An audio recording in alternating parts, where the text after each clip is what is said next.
Okay, break. Better? Yeah. Good. Number 8, please. Your role, please. What's your role? Just hang off the locks and have to, when they engage, have to push it. Yeah, very important role, I think, is the number 8 in modern day scrummaging. So what I'd like you to do is when you come around, get your feet where you'd like them, whichever foot you'd like forward. Get hold of the locks by the waist. You open them if there's no room, so you're not pushing into them. You come down to that nice set position, you close them, and you just squeeze them quietly into your shoulders. That's our connection. Yeah. And when the ref says engage, you release. Goes through our system. Buxton.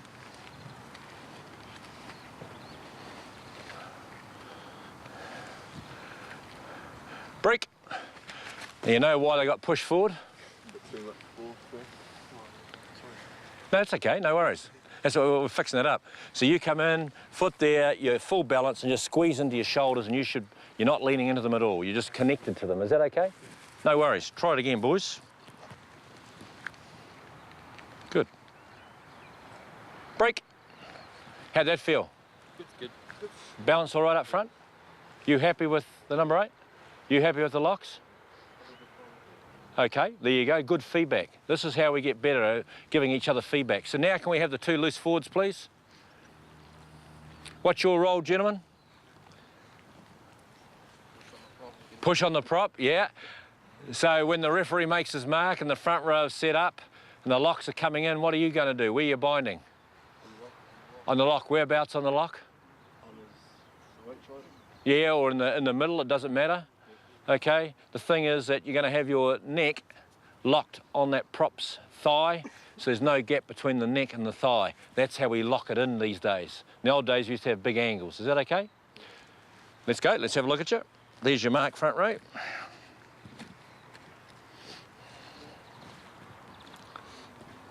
Yeah, locks in. And sit. Break. How's that feeling? All right? Now, when we engage, so for you flankers particularly, when we engage and make contact, the front row makes contact with the opposition, we want all our feet in a certain position, or our body. What is it? Like shoulder width.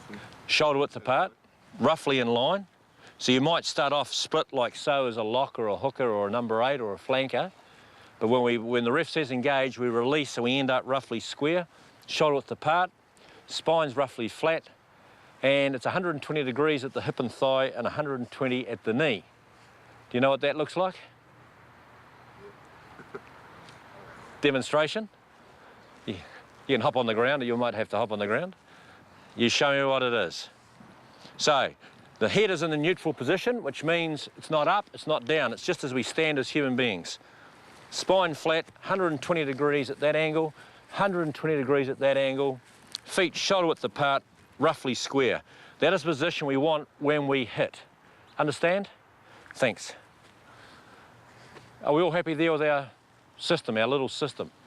Each team has their own individual system. This is only mine, so each team could be slightly different, but they're the basics. Are we all happy with our balance? Now what I'd like to look at is our speed. What I do is I individually put my team in start of a season and check them individually, hitting a machine, checking for speed and technique. I can't emphasise enough though that don't ever come to a scrum machine and hop straight into it. You must always check it for safety. Once overseas I put one together at night, next morning went back, never checked it, and someone had come along and undone the nuts on the side here. So don't ever trust a scrum machine, always check it before you go in. So we'll just go in individually. Would you like to give me a hand, please? Just good technique, don't worry about power, just good technique. Crouch, touch, pause, engage. Beautiful. Now you can see the good angles that he's got. Well done, son, thank you. That's just a very simple exercise you can do.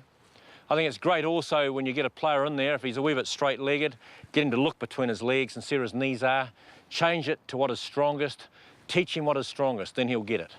Happy? So I'd put all the forwards through that individually. because remember 62% of our power comes from the back five. 62% comes from the locks and loose forwards. So if one of those gentlemen is not hitting correctly, we're losing power. And that brings us on to our next subject, which is power. How much work in scrummaging, out of 100% of the work you do at your high school, how much do you do on a scrum machine in a week? Not much. Not much? 15 minutes. 15 minutes on a scrum machine? What else do you do off it? One-on-one, all the other drills. And I think that's tremendous, boys. A scrum machine is good for just doing what we did now, checking individual technique and speed. It's great for checking your speed and your technique and your hit, and it's very good for barring up, getting the aggression and the juices running. That's great. But I think that's all it's good for. After that, you've got to come off and do these drills which will help you with your scrummaging. This won't teach you about how to stay strong with movement. Scrummaging is we have to stay strong with movement, like in a game. So for that, for me, my rule of thumb is I do 1/3 on a scrum machine, 2/3 off a scrum machine. As an example, I know with the All Blacks, on a scrum machine we wouldn't do more than 12, 15 in a week. But they're real good quality scrums. So 12 to 15 is probably all we do in a week. The rest of the time we're doing live stuff off the scrum machine and our drills. I'd say many years ago when I was playing, we could do up to 100 on a scrum machine. But out of that, I think we'd only probably get 5 or 10 of them correct. So we perfected a mistake. So they're good for what they are. Now, I think you've got to learn off the scrum machine. So to help you to understand power, I'm now going to take you through some drills, which I think will assist us, and then we'll come back and put it all together on the machine. The first couple I'll do is for the neck, just warming up the neck. So just a simple isometric drill. If you just place your left hand by the left ear and just resist against each other and hold there just for 10 seconds. Then the other side. At the back. At the front. Just resist. Next one, can I use Agura and Sui? Come out please and just demonstrate. One gentleman will just stand like so. The other gentleman will have his hands behind the back. Agura's going to do the work with his neck. For 30 seconds, he'll move this gentleman around. This gentleman will just stand there. Away you go, son. So we just push him around using his neck, both sides of his neck, like so. Next, we're going to do, this is a simple one-on-one scrummaging drill, doing isometric. So you did it with your head, that's an isometric. We're going to do the same thing in a scrummaging position. So these two gentlemen will pack in against each other in a good scrummaging position, bind up, get this nice, lock their cell, lock your core. Quietly they'll resist against each other and ease off.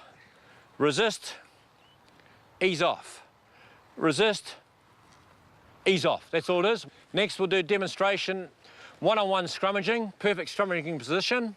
Imagine you're in an elevator and you're on level 4. And we're just going to lower that down to level 2 and bring it back up to level 4 quietly.